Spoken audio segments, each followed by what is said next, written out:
Hello. You are tuning into the episode of The Wunderkind Show. Today's second topic. Yo, Dak was what? MVP over Lamar Jackson? Is that what they were saying? Or didn't they say he got stats? Didn't they say he was the man? Do you still feel the same way? No! You don't. You don't. Let me tell you something right now. Let me calm down. Let me talk calm. This playoffs has been nothing short of hilarity. Tua, who was, people were literally going at me saying he deserved the MVP. If a Miami player got it, it should be Tua, even over Tyreek. That's what they were saying. How did Tua look? Okay. Dak, oh, look at the numbers. Dallas Cowboys, the star. How did he look against Jordan Love? You know what makes it worse? Jordan Love and CJ Stroud literally played the same game. The same game. 3 touchdowns, 270-something passing yards, like 84, 85 completion percentage. No interceptions, no fumbles. They literally played the same game.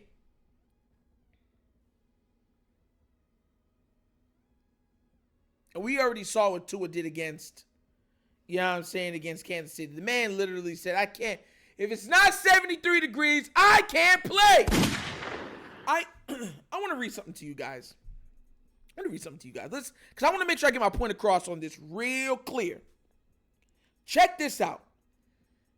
Dakota Prescott was 41 of 60. That means he threw that ball 60 times. Okay? 41 of 60. It's not too bad. Let's do the math real quick. What is that even for completion percentage? 68%. That's pretty good. So, 68% completion percentage, 403 passing yards, 3 passing touchdowns. He did have 2 interceptions, but CeeDee Lamb, you know what I'm saying, 9 receptions for 110 yards. He had the stats. He was balling, guys. And look at this. I mean, Jordan Love only threw for 272 yards and 3 touchdowns. Who had the better stat line? But if you watch the game, if you sat down and you watched the game, who played better? Who was more effective? See what I'm saying? That's the problem with, because more now than ever, everybody's into fantasy parlays. So people literally are only looking at the numbers. They're not watching the games. They're stat watching. You got coming from like, oh, he had a great game, but it's like, what? Did you watch the game? I mean, what? He had 300 passing yards, but what? That's what you looked at. And Dakota put it on full display for you guys today. The funniest thing out of all of this is that Cam Newton is looking like a genius. Y'all forget when everyone was making fun of Cam Newton? Remember Kimberly Martin and all of them? Say he didn't deserve to speak on the quarterbacks? That he was jealous of their opportunities that they're having right now?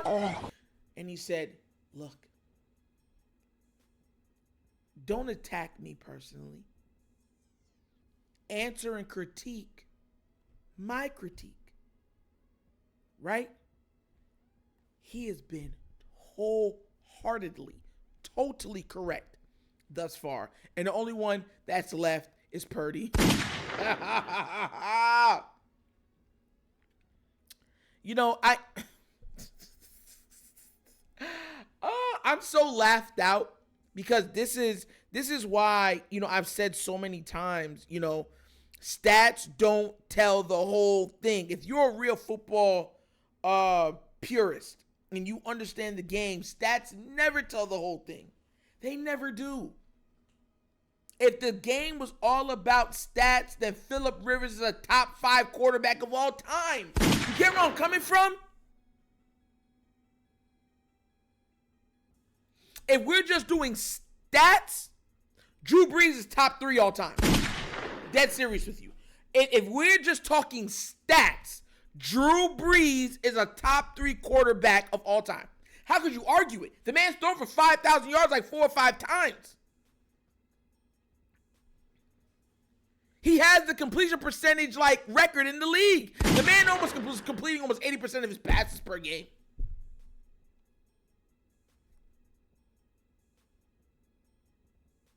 So by that metric, then he should be top 3 at least.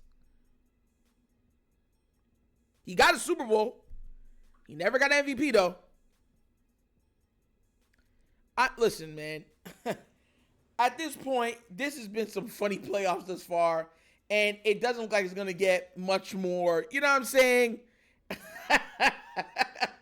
Much more endearing to the qualities of which Dak Prescott hangs his hat on. Like, it's not, look, they're knocked out. Dallas Cowboys are knocked out.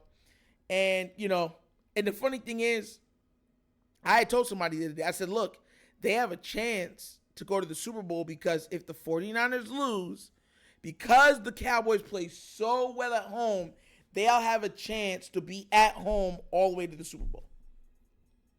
That's what I told them. I said, that's what will happen. You know what I'm saying? And they lost. They were 8-0 this season, if I'm not mistaken, at home. Something of that effect. And they come into the playoffs against an upstart team and absolutely get blown out. We're not talking about 20-something to 13 or 30 to 13. They got their doors blown off.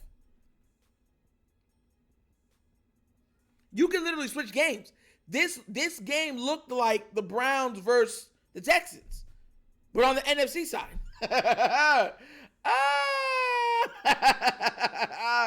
Yo, listen, and Dak fans, they sound like Tua fans right now. They're sitting there in their house screaming, "Finish him, Daddy!" Skip Bayless, that man finished. He's in his house like, "Finish him, Daddy!"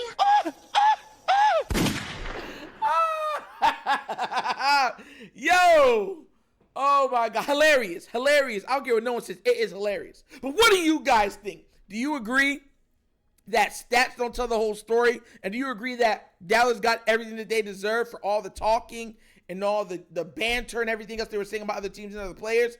Let me know what you think down in the comment section because I found it hilarious, all right? But as always, that's the episode of the Wunderkind Show. Thank you for watching. Y'all know how we get down. We have fun and we laugh. But everything we talk about rooted in what? Facts and truth. Before we go any further, I want to say a big thank you to 2 people. For one, his name is King Dipper, right? And he says, I love your show. And he donated a massive $10 donation.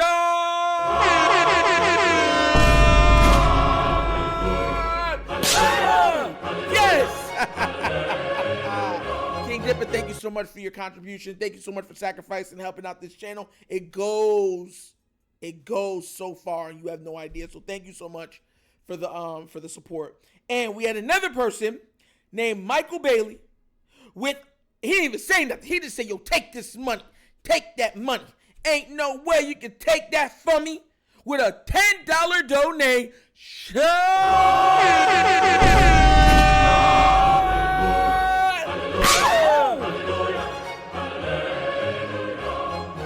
Thank you so much. Listen, man, I love you guys, man. The support, it's needed. And you guys are supporting this channel. You're supporting this platform. And we're going to keep growing and getting bigger and better. I promise y'all that. We are barely scratching the surface, guys.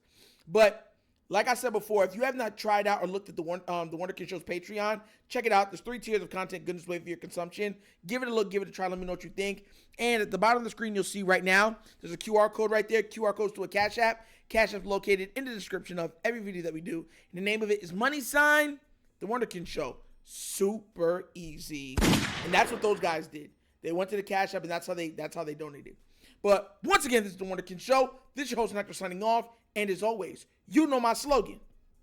Peace. And I am out of here. Yerp.